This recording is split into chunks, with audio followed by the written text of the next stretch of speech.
Bonsoir. Je vous salue une fois de plus au nom de notre Père éternel et de notre Sauveur Jésus-Christ. Je vous salue en son nom. Ce soir, je suis heureux d'être encore parmi vous. Je suis heureux parce que je sais que le Père éternel me donne des révélations un petit peu chaque jour. Il me les donne peu à peu, mais pour moi, c'est un grand privilège de pouvoir partager avec vous ce que je trouve dans les Écritures. Mais ce que je suis un petit peu enrhumé, mais il y a longtemps que je suis enrhumé, je n'arrive pas à guérir. Ce soir, ce qu'on va méditer, c'est des révélations. Des révélations qu'on trouve en méditant les Écritures, en passant des heures, si vous préférez, en lisant les Écritures. Et aujourd'hui, ce que je veux partager avec vous, comme je vous le dis à chaque fois, j'aimerais que vous soyez attentifs à ce que disent les Écritures. On va lire ensemble. Moi, ce que je vais faire, ne m'écoutez pas, je vais juste vous faire remarquer où il faut mettre son attention. Parce que je pense que c'est ça, les révélations. Quand je vous dis que chaque verset de la Bible est une révélation, quand on les médite avec insistance,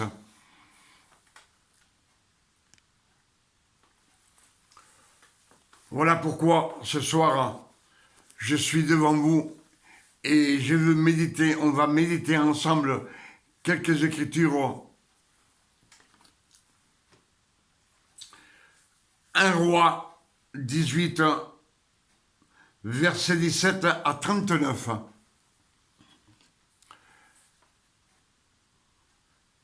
Comme je vous ai toujours dit que ce qu'il y a dedans, c'est notre nourriture. Je vous le redis encore et je vous le dirai à chaque fois parce que le Père éternel dit méditez les Écritures nuit et jour. Et tout vous réussira. Et si sa parole le dit, c'est parce que c'est vrai.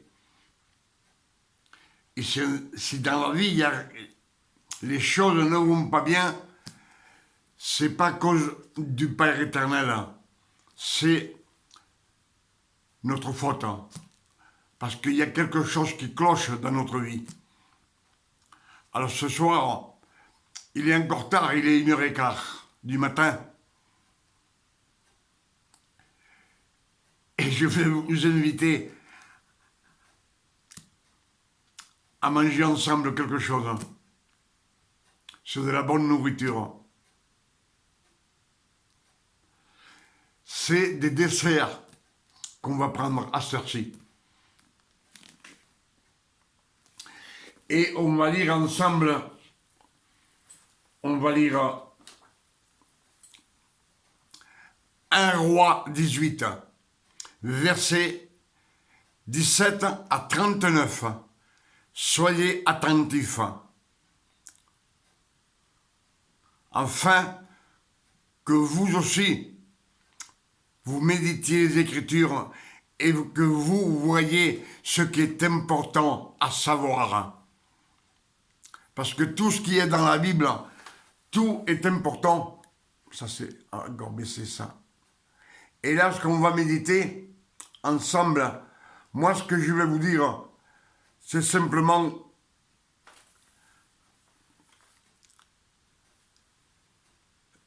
je vais vous faire constater où il faut vous dire, voilà, pourquoi.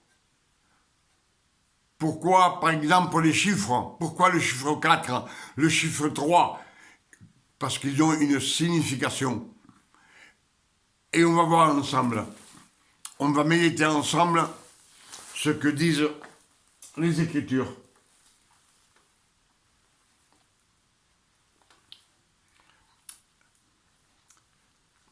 1 roi 18, verset 17-39.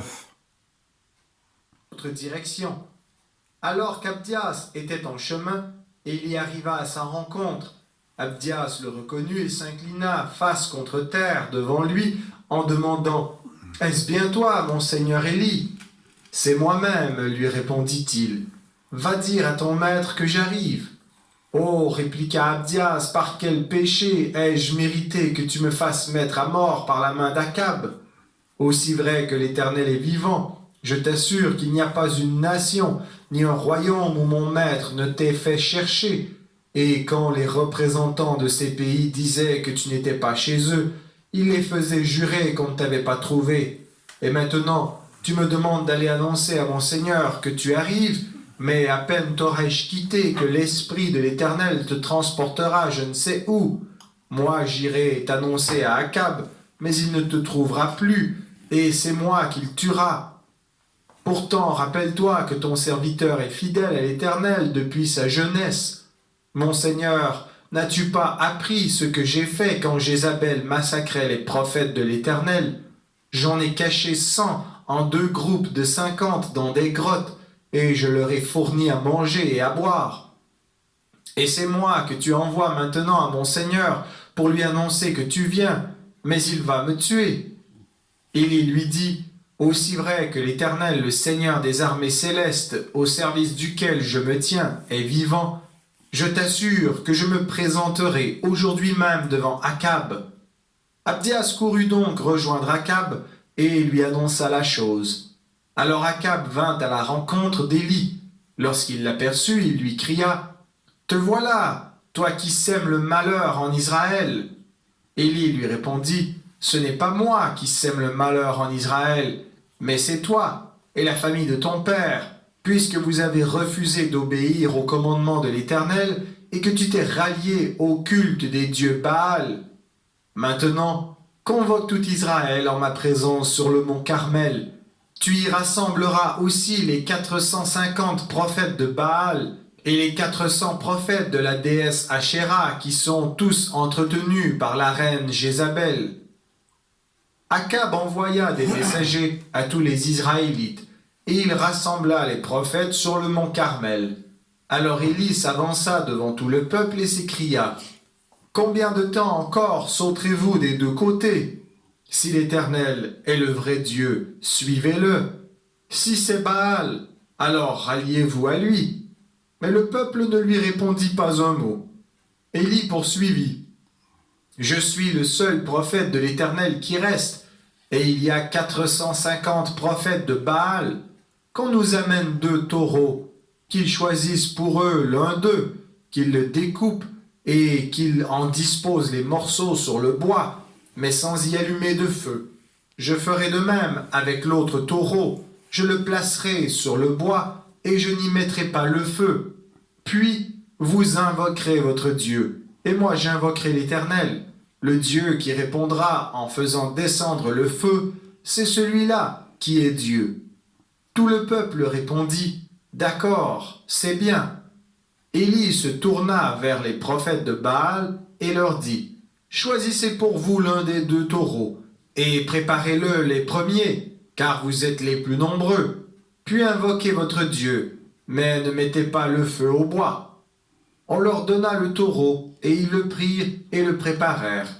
Puis ils invoquèrent Baal du matin jusqu'à midi, en répétant « Ô Baal, réponds-nous !» Mais il n'y eut ni voix ni réponse. Ils sautaient autour de l'autel qu'ils avaient dressé. Vers midi, Élie se moqua d'eux et leur dit « Criez plus fort !» Vers midi, les prophètes de Baal, ils n'avaient rien reçu encore. Ils attendaient le feu du ciel. Mais ce feu du ciel, il ne descendait pas. C'était des faux prophètes, les prophètes de Baal. Mais à midi, souvenez-vous, midi. Puisqu'il est Dieu, il doit être plongé dans ses réflexions, ou il a dû s'absenter, ou bien il est en voyage, ou peut-être dort-il et faut-il le réveiller.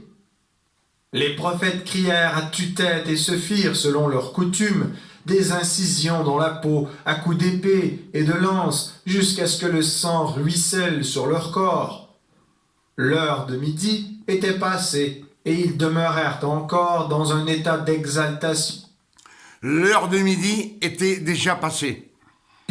jusqu'au moment de l'offrande du soir, mais il n'y eut ni voix, ni réponse, ni aucune réaction. Alors Élie ordonna à tout le peuple, « Approchez-vous de moi !» Tout le peuple avança vers lui. Élie rétablit l'autel de l'Éternel qui avait été démoli. À cet effet, il prit 12 pierres, une pour chacune des tribus des descendants de Jacob. Ni réponse, ni aucune réaction. Alors Élie ordonna à tout le peuple, « Approchez-vous de moi !» Tout le peuple avança vers ou il a dû s'absenter, ou bien il est en voyage, ou peut-être dort-il et faut-il le réveiller. Les prophètes crièrent à tue-tête et se firent, selon leur coutume, des incisions dans la peau à coups d'épée et de lance, jusqu'à ce que le sang ruisselle sur leur corps. Ils se faisaient des incisions sur leur corps, avec des lances et des épées, jusqu'à ce que le sang ruisselle sur leur corps. Je vous fais remarquer. L'heure de midi était passée, et ils demeurèrent encore dans un état d'exaltation jusqu'au moment de l'offrande du soir. Midi était déjà passé, jusqu'à l'offrande du soir. Mais il n'y eut ni voix, ni réponse, ni aucune réaction.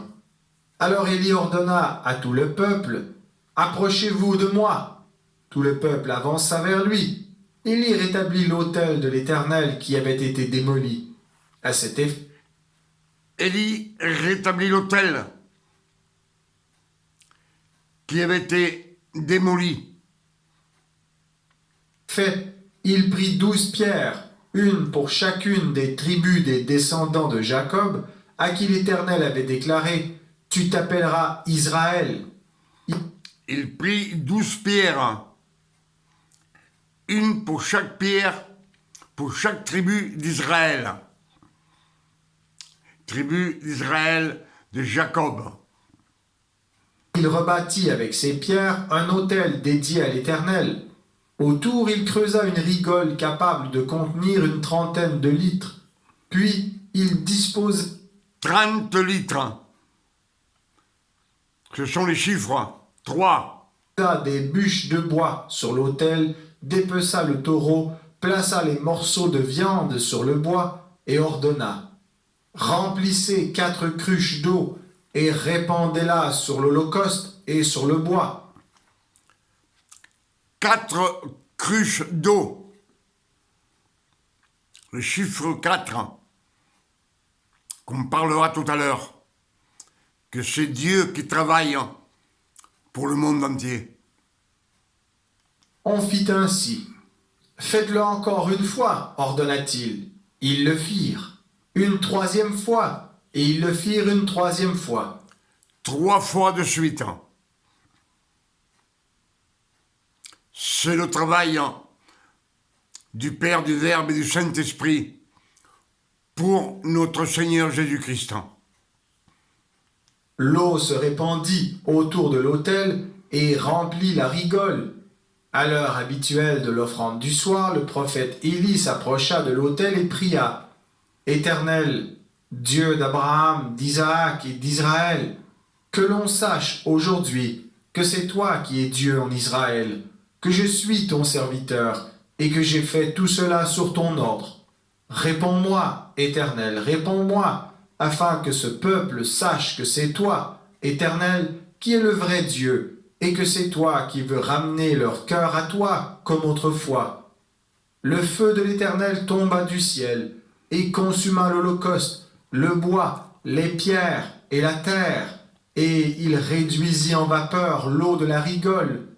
Quand le peuple vit cela, tous tombèrent le visage contre terre en s'écriant, « C'est l'Éternel qui est Dieu, c'est l'Éternel qui est Dieu. » Élie leur ordonna, saisissez les prophètes de Baal, qu'aucun d'eux ne s'échappe.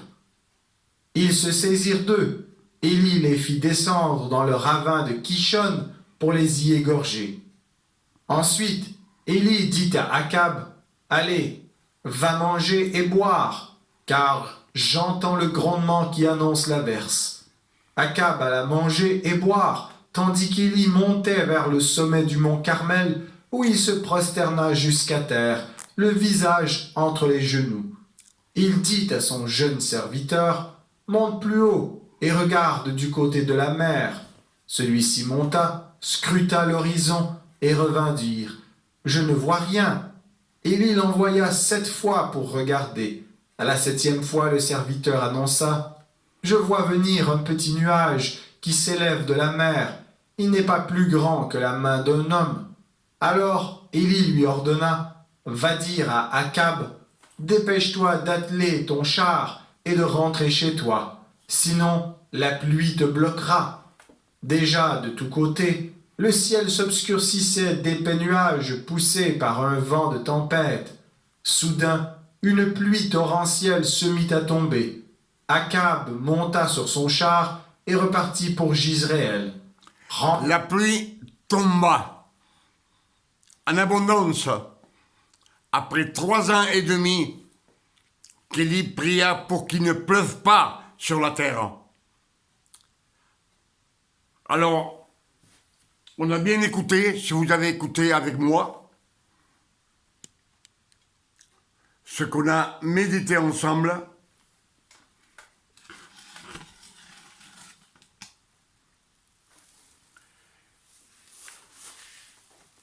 Primo, Élie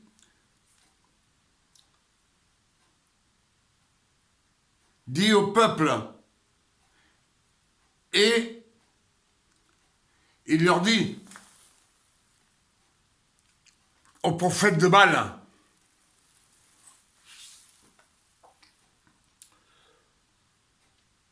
jusqu'à quand clocherez-vous des deux côtés? Des deux côtés. Suivre Dieu, le Père éternel, ou suivre Baal et les prophètes de Baal, c'est-à-dire aimer d'autres dieux. Jusqu'à quand clocherez-vous? Parce qu'il mélange. Jusqu'à quand clocherez-vous des deux côtés? Des deux côtés.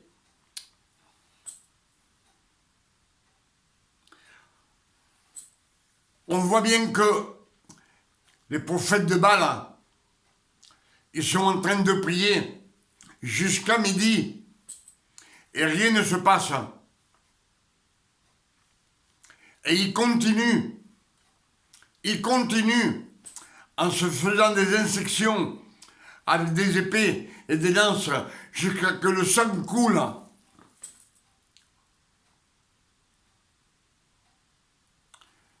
Est-ce que vous me suivez? Et rien ne se passe. Le feu du ciel ne tombe pas.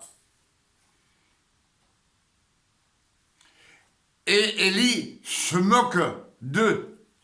Il se moque d'eux en leur disant, il ne vous écoute pas, il est endormi. Réveillez-le. Et lui, il commença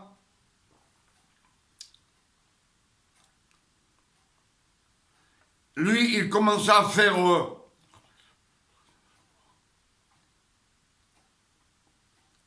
je ne trouve pas.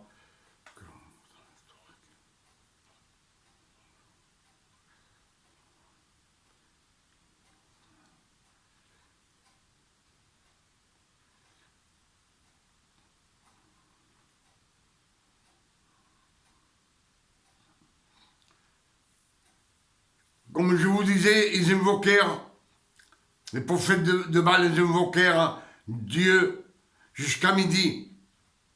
Et Élie se moquait d'eux. Il dit, criez à haute voix, puisqu'il est Dieu. Il pense à quelque chose d'autre. Où est il est occupé, ou il est en voyage, peut-être qu'il dort, et il se réveillera. Ils crièrent à haute voix, ils se firent selon leur coutume d'incision avec des épées et avec des lances, jusqu'à ce que le sang coulât sur eux. Lorsque midi fut passé, ils prophétisèrent jusqu'au moment de la présentation de l'offrande. Mais il n'y eut ni voix, ni réponse, ni signe d'attention. Élie dit alors à tout le peuple, approchez-vous de moi. Tout le peuple s'approcha d'Élie, et Élie rétablit l'autel. Il rétablit l'autel qu'ils avaient détruit.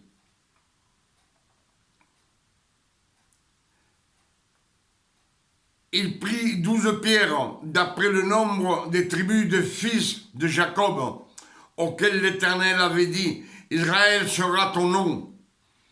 Et il bâtit avec ces pierres un autel au nom de l'Éternel. Il fit autour de l'autel un fossé de la capacité de 2 mesures de semence. Il arrangea le bois, coupa le taureau par morceaux et le plaça sur le bois. Puis il dit, remplissez d'eau 4 cruches et versez-les sur l'holocauste et sur le bois. Faites-le une seconde fois. Et ils le firent une seconde fois. Et il dit, faites-le une 3e fois. L'eau coula autour de l'autel et l'on remplit aussi d'eau le fossé. Au moment de la présentation de l'offrande, Élie le prophète s'avança et dit à l'Éternel, Dieu Abraham, d'Isaac, d'Israël, que l'on sache aujourd'hui que tu es Dieu en Israël, que je suis ton serviteur et que j'ai fait toutes ces choses par ta parole. Réponds-moi, Éternel, réponds-moi, enfin, que le peuple reconnaisse que c'est toi, Éternel, qui es Dieu, et que c'est toi qui ramènes leur cœur. Et le feu de l'Éternel tomba et consuma l'holocauste, le bois, les pierres, l'eau, et il absorba l'eau qui était dans le fossé. Quand tout le peuple vit cela, ils tombèrent sur leur visage et dirent, c'est l'Éternel qui est Dieu. C'est l'Éternel qui est Dieu. Ils reconnurent Dieu comme le Père éternel.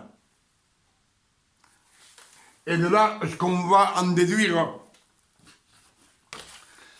c'est un peu des révélations, parce que chaque verset de la Bible donne des révélations, et cette révélation est pour Jésus, et pour le sacrifice, 900 ans plus tard, parce que Élie, c'est 900 ans avant Jésus-Christ.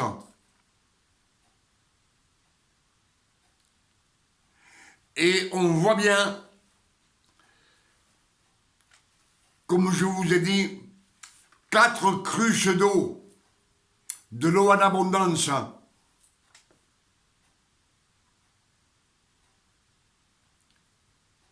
Trois fois.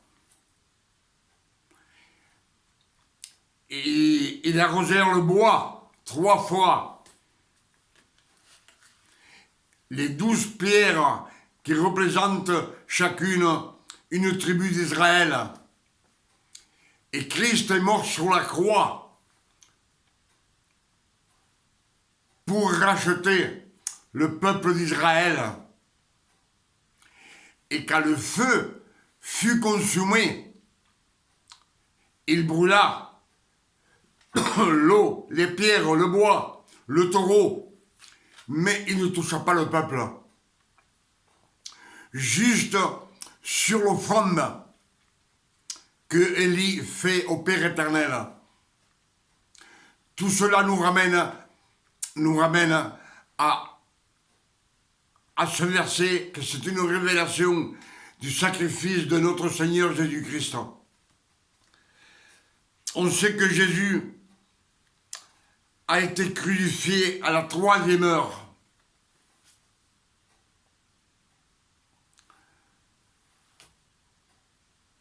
Mais jusqu'à midi, rien ne se passa.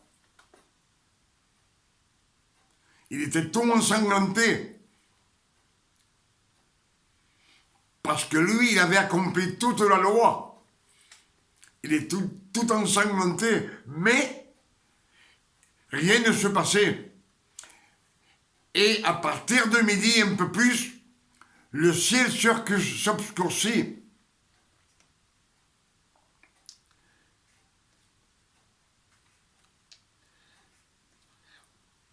Le ciel trembla.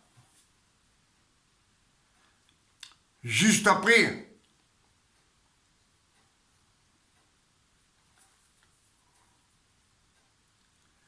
Après-midi. Le Christ expira et rendit l'âme. À 3 heures de l'après-midi, c'est-à-dire à 15 heures. 3 heures après. Midi et 3 heures, il rendit l'âme. Et là, tout fut consommé.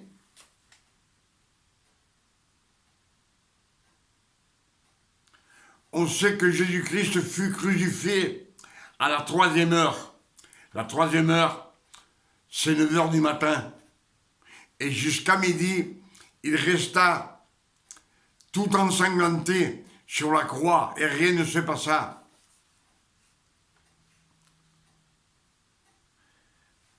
Et il rendit l'esprit à 15 heures, à 3 heures de l'après-midi. Et il ressuscita le 3e jour. Je pense que ce Élie, dans ce passage de la Bible, nous fait voir les souffrances de Jésus et sa résurrection. Et quand le feu tombe sur lui, sur Jésus, c'est lui qui consume, il consume tous les péchés du monde, toutes les iniquités, toutes les transgressions, nos maladies, nos douleurs. Il n'y a que lui qui supporte le sacrifice. Le peuple à côté,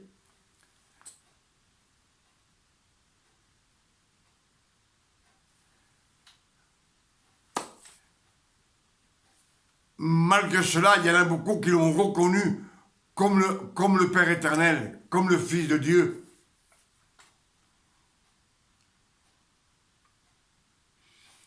Mais pour la fin des temps, on sait que tout ce monde, tous ces juifs, tous ceux qui ne croient pas en Dieu, tous doivent venir au pied de Jésus et reconnaître qu'il a été notre sauveur. Je pense que vous m'avez compris ce qu'on a médité ensemble. Que Élie, c'est une ressemblance dans ses écrits qui représente Jésus. Et Dieu l'amena au ciel. Il ne mourut pas sur la terre. Dieu le fit enlever dans un char de feu.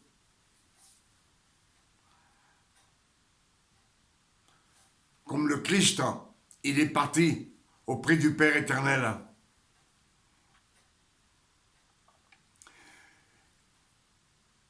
Et une fois que le monde a reconnu,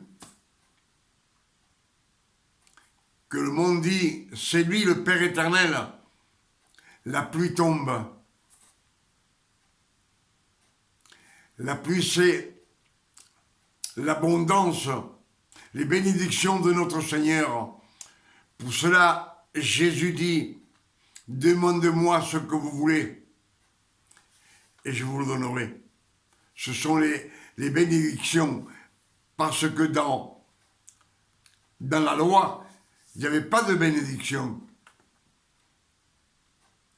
Vous savez que dans la loi, aucun sacrificateur,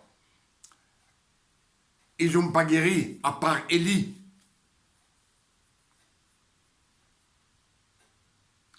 Il a fallu attendre 1500 ans pour voir un lépreux qui soit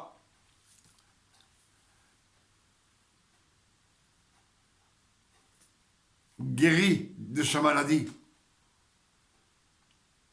Pour cela, quand Christ toucha le lépreux, il dit comme cela, va te faire voir aux escribes et aux pharisiens et donne l'offrande pour qu'ils constatent que jusqu'à ce moment où Christ a guéri le lépreux, jamais avant, jamais il y avait eu des guérisons de lépreux. Un lépreux, il venait, il partait, on le foutait dehors du peuple. Il n'avait pas le droit de rentrer dans les villages. Mais quand Jésus est venu, c'est le premier lépreux qui est sauvé.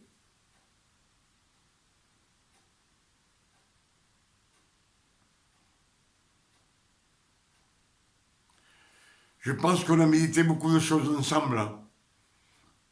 Une heure et quart, ça fait 45 minutes.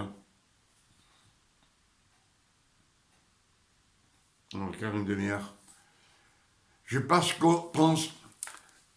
que ce qu'on a médité ensemble, ça peut vous ouvrir l'entendance. Et tout ce que je vous ai dit, vous le savez. Comme dit Élie, pourquoi vous clochez des deux côtés? C'est le mélange.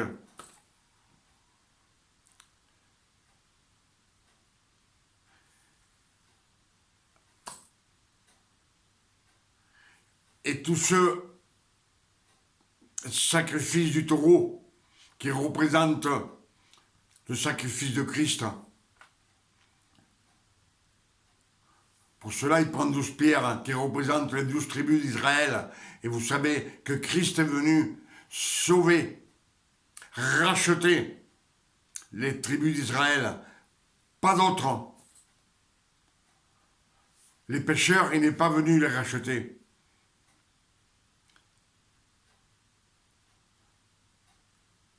Mais quand il est parti au ciel, il leur a dit comme ça à ses apôtres, je vous enverrai l'Esprit Saint. L'Esprit Saint vous conduira dans la vérité. Il vous fera libre. Libre de tout comprendre.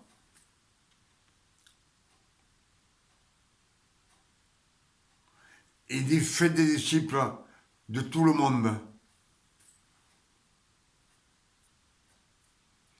Je rajoute ça un petit peu après les écrits.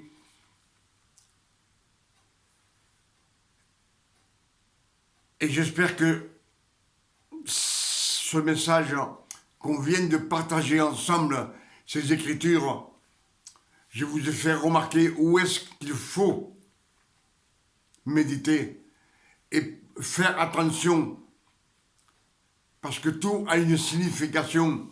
Là, on voit bien que le numéro 3 représente le sacrifice de Christ, le travail du Père, du Verbe et du Saint-Esprit pour Jésus-Christ. Et le numéro 4, les 4, l'eau en abondance, c'est pour éteindre le feu, pour qu'il ne prenne pas feu.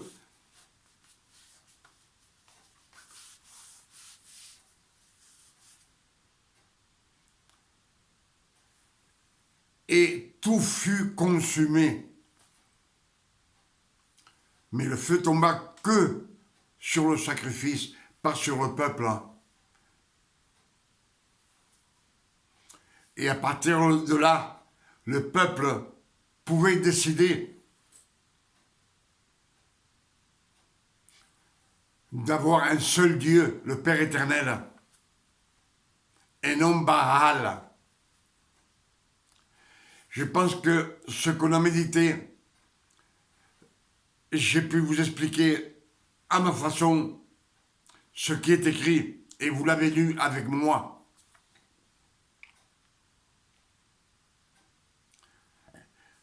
J'espère que ce message vous bénira. Si vous avez été attentif à tout ce que je vous ai dit, ce sont les Écritures, c'est la parole de Dieu. Tout ce qui est dans la Bible ont une signification et il y a des révélations que des fois on lit, sans plus, on passe. Avec ça, je vous dis que Dieu vous donne une nuit de repos, de tranquillité, de paix, de salut, de santé à vous et à vos familles et des révélations. Et moi, personnellement, je vous dis une bonne nuit à tous. Que Dieu vous garde et vous bénisse. Et vous donne une nuit de repos ce soir. Dans le bon nom de Jésus. Amen. À la prochaine.